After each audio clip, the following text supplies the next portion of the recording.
bahasa Indonesia dipersilahkan, Bu. Ya, terima kasih. Selamat siang di Belgium, di Belanda, dan selamat malam di Indonesia. Terima kasih kepada tim penuai di Belgium yang telah mengundang saya untuk membawa firman. Dan saya percaya bahwa sebelum kami datang berkumpul bersama di Zoom ini, Zoom ibadah ini, Tuhan sudah ada. Dan mari kami masuk dulu dalam doa sebelum saya menyampaikan isi hati Tuhan kepada setiap kami yang ada. Terpujilah namamu Bapa di surga. Bapa yang kami kenal dalam nama Tuhan Yesus Kristus. Terima kasih Tuhan, karena Tuhan telah mengumpulkan kami untuk datang mendengar suara-Mu ya Tuhan. Kami percaya Tuhan bahwa setiap kami yang hadir menunggu sesuatu dari Engkau ya Tuhan. Dan kami percaya Tuhan, sebelum kami mau dengar dari firman-Mu, Engkau telah kuduskan dan sucikan hati kami Tuhan. Sehingga hati kami terbuka untuk mendengar suara-Mu. Bapa, terima kasih Engkau mau jamak setiap hati kami. Sehingga hati kami terbuka untuk menerima firman-Mu Tuhan. Mari Bapa, biar Engkau saja berbicara melalui hamba-Mu. Karena hamba-Mu percaya bukan hamba-Mu yang mengucapkan firman-Mu ya Tuhan. Tetapi Engkau ya Tuhan yang memakai mulut bibir lidah hamba-Mu. Terima kasih Tuhan, dalam nama Tuhan Yesus Kristus, kami telah berdoa dan mengucap syukur. Haleluya. Amin. Saudara-saudara yang kekasih dalam Tuhan Yesus Kristus, sebelum saya mau masuk dalam firman Tuhan, saya memperkenalkan diri saya dulu kepada saudara-saudara. Pasti ada beberapa dari saudara-saudara yang hadir saat ini sudah pernah ketemu saya di mana dalam ibadah atau yang saya sudah membangun hubungan dalam Kristus Yesus bersama mereka, tetapi ada juga beberapa yang belum pernah bertemu dengan saya.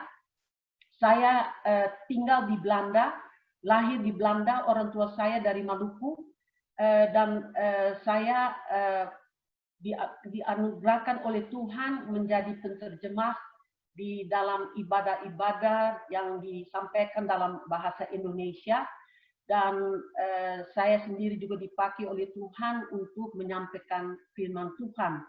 Dan saya bersyukur kepada Tuhan karena saya percaya semua dari kami diberikan talenta untuk dipakai bagi Tuhan untuk kemuliaan Tuhan.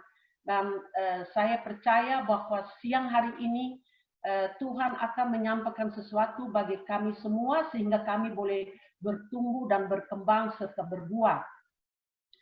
Saya mengundang saudara-saudara yang bawa firman Tuhan membuka firman Tuhan yang terambil dari Lukas 7, dan saya mulai baca dari ayat ke-36. Lukas 7 ayat 36.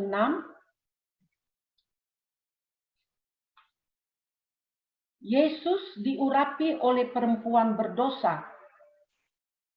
Seorang Farisi mengundang Yesus untuk datang makan di rumahnya. Yesus datang ke rumah orang Farisi itu, lalu duduk makan. Di kota itu ada seorang perempuan yang terkenal sebagai seorang berdosa. Ketika perempuan itu mendengar bahwa Yesus sedang makan di rumah orang Farisi itu, datanglah ia membawa sebuah buli-buli pualam berisi minyak wangi.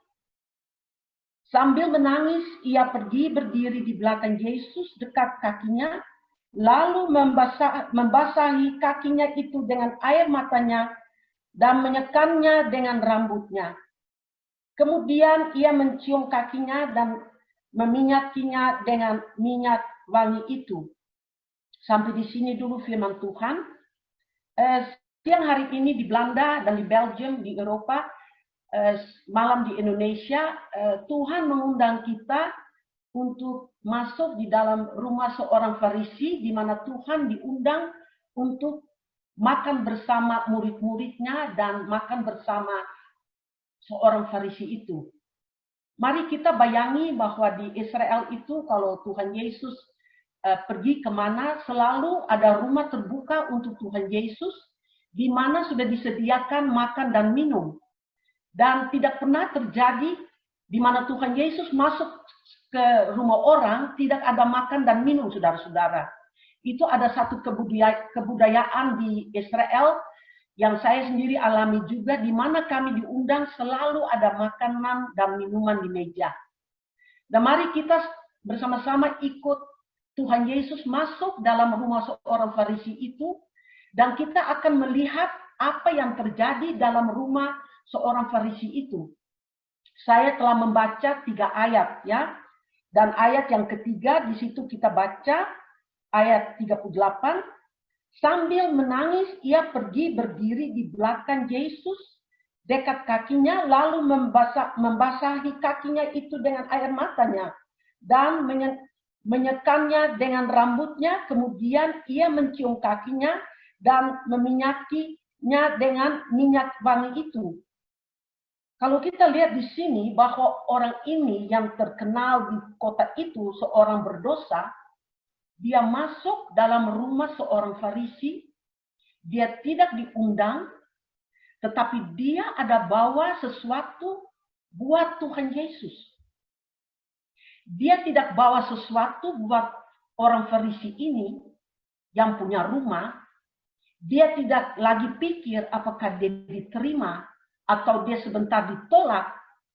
Tetapi dia berjalan dengan satu iman bahwa saat itu dia mau masuk dalam rumah seorang Farisi itu, dia akan bertemu dengan Yesus.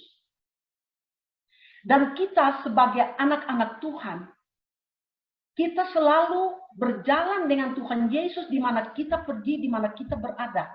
Dan kita tahu bahwa Tuhan Yesus itu selalu ada bersama kami. Tuhan Yesus tidak pernah menolak kami. Tuhan Yesus selalu pegang tangan kami. Tetapi orang berdosa ini yang terkenal di kota itu, dia tidak memikir tentang hidupnya, saudara-saudara, tetapi dia pikir tentang pertemuan dengan Tuhan Yesus. Dan dia masuk dalam seorang Farisi punya rumah tanpa memikir apakah dia ditolak atau diterima. Saudara-saudara yang kekasih dalam Tuhan Yesus Kristus, pada saat itu kita duduk diam sebagai penonton dan kita lihat Tuhan Yesus duduk bersama murid-muridnya, dan di meja itu juga ada orang Farisi yang punya rumah, dan orang berdosa ini masuk dalam rumah seorang Farisi itu. Dan bagaimana kita menangkap semuanya waktu kita melihat orang ini masuk dari pintu depan dan dia jalan terus mencari Yesus. Kalau kita sebagai penonton, kita lihat semua itu terjadi, apa yang kita pikirkan saat itu? Apa yang kita ucapkan kepada teman yang duduk di samping saudara? Kemungkinan saya sendiri bisa katakan kepada seorang yang duduk di samping saya, masa orang ini berani masuk dalam seorang Farisi ini punya rumah? Masa dia masuk tanpa dia menghormati orang punya rumah?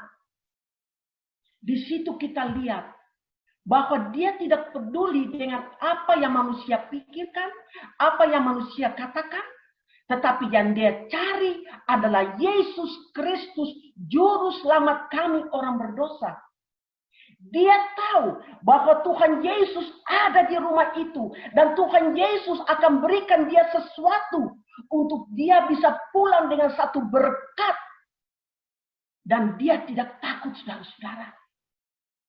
Bagaimana dengan kita sebagai penonton-penonton? Kita melihat bahwa berdosa ini, orang wanita yang berdosa, duduk di bawah kaki Yesus.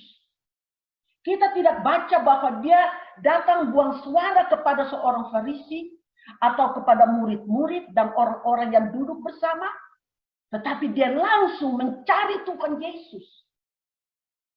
Bagaimana dengan hidup kita, saudara-saudara? Apakah kita ini cari Yesus sementara waktu kita membutuhkan Tuhan Yesus waktu kita sakit? Atau kita mencari Tuhan Yesus waktu uang kita tidak cukup untuk membayar gas, listrik, dan harga rumah? Apakah kita mencari Tuhan Yesus waktu kita ada menderita susah? Saudara-saudara, setiap saat, setiap waktu, setiap jam, setiap hari, kita harus mencari hadirat Tuhan. Dan seorang wanita yang berdosa, yang terkenal di kota itu, dia tahu bahwa Yesus yang berikan dia kehidupan. Dia percaya dan dia berdiri atas apa yang dia lihat, bahwa Yesus itu adalah seorang yang dikhususkan oleh Bapa di surga. Karena dia disalibkan mati untuk dosa-dosa kami. Orang berdosa ini tidak memikir lagi apa yang orang mau berbicara tentang dia. Buat dia itu tidak penting. Yang penting dia cari Tuhan Yesus. Bagaimana dengan kita, saudara-saudara? Kita semua ada punya masa lampau. Kita semua ada punya titik-titik dosa. Tetapi Tuhan tidak melihat lagi pada titik-titik dosa itu. Tuhan melihat hati kita. Apakah kita benar-benar mencari Tuhan dengan sepenuh hati kita? Apakah kita mencari Tuhan dengan satu sukacita meskipun kita menderita? Ada waktu-waktu yang tertentu kita tidak mau lagi melangkah dengan Tuhan. Karena banyak orang lakukan hal-hal yang tidak baik terhadap kita. Dan wanita yang berdosa ini pasti juga sudah ditolak oleh orang-orang yang tinggal di kota itu, saudara-saudara. Mereka tidak menghargaikan dia lagi. Mereka teriak-teriak waktu dia berjalan di luar. Waktu dia cari makan. Waktu dia jalan untuk mencari sesuatu. Banyak orang menolak dia. Dan Tuhan Yesus datang buat orang-orang itu yang sudah ditolak oleh manusia. Tuhan Yesus datang untuk orang berdosa. Tuhan Yesus datang bagi orang-orang yang lemah. Tuhan Yesus bukan datang buat orang-orang yang sehat. Tetapi Tuhan Yesus datang bagi orang-orang berdosa. Dan berikan mereka roti kehidupan. Luar biasa, saudara-saudara. Dan apa yang dia lakukan, saudara-saudara? Dengan air matanya dan menyekannya dengan rambutnya. Kemudian ia mencium kakinya dan meminyakinya dengan minyak wangi itu. Minyak wangi itu, saudara-saudara, dia bawa untuk urapi Tuhan Yesus, saudara-saudara. Luar biasa. Dia tidak minta izin Tuhan atau dia boleh mengurapi Tuhan Yesus. Tetapi hatinya yang penuh dengan kasih terhadap Tuhan Yesus. Dia meminyakinya dengan minyak wangi itu. Di dalam ayat yang ke-39 ketika orang Farisi yang mengundang Yesus melihat hal itu. Ia berkata dalam hatinya, jika ia ini nabi, tentu ia tahu siapakah dan orang apakah perempuan yang menjamaknya ini. Tentu ia tahu bahwa perempuan itu adalah seorang berdosa. Orang Farisi ini yang bernama Simon, dia mulai berpikir, saudara-saudara. Dia mulai bertanya kalau Tuhan Yesus adalah seorang nabi. Dan dia pasti tahu wanita ini siapa dia. Dan Tuhan dapat membaca apa yang ada dalam pikirannya. Karena dalam ayat 40 kita baca. Lalu Yesus berkata kepadanya, Simon, ada yang hendak kukatakan kepadamu. Sahut Simon, katakanlah guru. Ada dua orang yang berhutang kepada seorang pelepas uang, yang seorang berhutang 500 dinar, yang lain 50. Karena mereka tidak sanggup membayar, maka ia menghapuskan hutang kedua orang itu. Siapakah di antara mereka yang akan terlebih mengasihi dia? Jawab Simon, aku kira dia yang paling banyak dihapuskan hutangnya. Kata Yesus kepadanya, betul pendapatmu itu. Dan sambil berpaling kepada perempuan itu, ia berkata kepada Simon, engkau lihat perempuan ini? Aku masuk ke rumahmu, namun engkau tidak memberikan aku air untuk membasuh kakiku. Tetapi dia membasahi kakiku dengan air mata dan menyekamnya dengan rambutnya. Saudara-saudara yang kekasih dalam Tuhan Yesus Kristus, Tuhan kasih satu pelajaran bagi kami semua. Karena kalau kita benar-benar menghormati Tuhan, kita mengundang Tuhan masuk dalam rumah kita, kita mempersiapkan semua dengan baik, kita sediakan air untuk menyucikan kaki Yesus, dan kita kasih sesuatu yang luar biasa bagi Yesus. Tetapi kadang-kadang kita lupa kasih yang terbaik bagi Tuhan, saudara-saudara. Kadang-kadang kita kasih waktu yang tidak terbaik bagi Tuhan, hanya 10 menit. Dan ketika kita katakan amin, Tuhan mau berbicara, tetapi kita cepat-cepat pergi. Tuhan sudah mau menjawab doa kita, tetapi kita tidak ambil waktu lagi untuk Tuhan. Dan di sini Tuhan katakan kepada Simon, Simon, waktu aku masuk dalam rumahmu, engkau tidak sediakan air untuk aku. Dan itu satu kebiasaan di sana, saudara-saudara. Tetapi seorang wanita yang berdosa ini, dia kasih yang terbaik bagi Tuhan. Bukan air yang biasa, saudara-saudara, tetapi minyak wangi yang begitu mahal, saudara-saudara. Dan di sini kita lihat bahwa seorang wanita yang berdosa ini, dia sudah sediakan hatinya yang terbaik bagi Tuhan. Dia sediakan minyak wangi yang begitu mahal untuk Tuhan, saudara-saudara. Apa yang saudara-saudara bisa kasih kepada Tuhan? Dan di dalam ayat 47, sebab itu aku berkata kepadamu, dosanya yang banyak itu telah diampuni. Dan ini adalah orang berdosa ini. Sebab ia telah banyak berbuat kasih. Tetapi orang yang sedikit diampuni, sedikit juga ia berbuat kasih. Saudara-saudara yang kekasih dalam Tuhan Yesus Kristus, saya mengundang saudara-saudara untuk baca bersama saya dari Keluaran 30. Dan saya mau baca sedikit tentang minyak urapan yang kudus. Keluaran 30 ayat 22.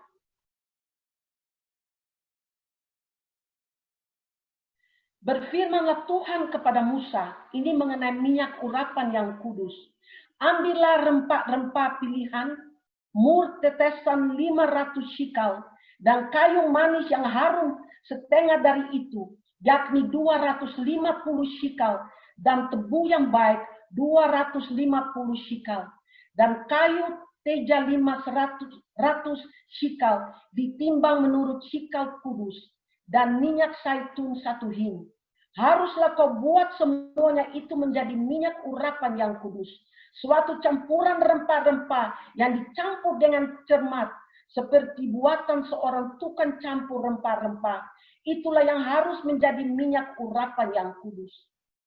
Urapan yang kudus itu, saudara-saudara, dipakai untuk orang-orang yang dipisahkan oleh Tuhan. Dan dalam ayat yang ke-30, Musa, engkau harus juga mengurapi dan mengkuduskan Harun dan anak-anaknya, supaya mereka memegang jabatan imam bagiku. Minyak itu yang Musa harus campur, karena itu adalah permintaan Tuhan, dipisah untuk Harun dan anak-anaknya, yang Tuhan berikan jabatan imam bagi mereka. Begitu juga minyak urapan yang kita dapat dari Tuhan, yang Tuhan curahkan di atas kita semua. Itu berarti bahwa seperti Tuhan Yesus dipisah oleh Tuhan menjadi jembatan bagi kita untuk kita boleh datang kepada Bapa. Begitu juga Tuhan pakai kita, mulut, lidah, bibir kita untuk menyampaikan firman Tuhan di luar, saudara-saudara. dengan keadaan yang terjadi sekarang di mana kami berada di seluruh dunia ini, kita diberikan kesempatan untuk kita mencari jiwa-jiwa, untuk kita menyampaikan firman Tuhan.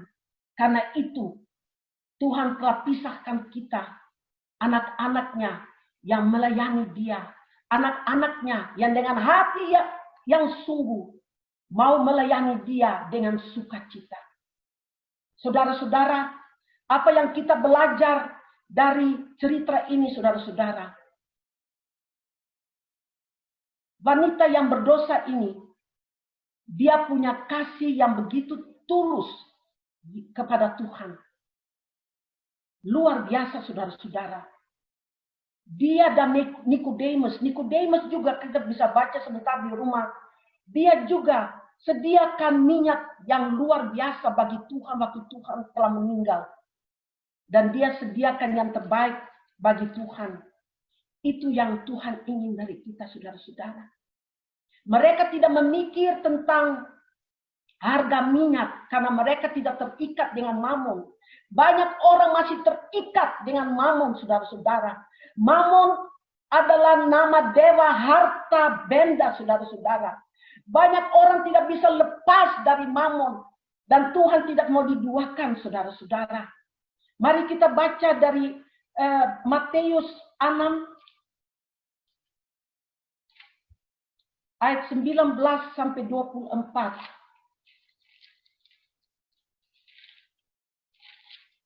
Matius 6 ayat 19 sampai 24. Hal mengumpulkan harta. Janganlah kamu mengumpulkan harta di bumi. Di bumi ngengat dan karat merusakkannya dan pencuri membongkar serta mencurinya. Tetapi kumpulkanlah bagimu harta di surga. Di surga ngengat dan karat tidak merusakkannya. Dan pencuri tidak membongkar serta mencurinya. Karena di mana hartamu berada, di situ juga hatimu berada. Mata adalah pelita tubuh. Jika matamu baik, teranglah seluruh tubuhmu.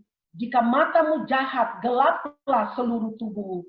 Jadi jika terang yang ada padamu gelap, betapa gelapnya kegelapan itu.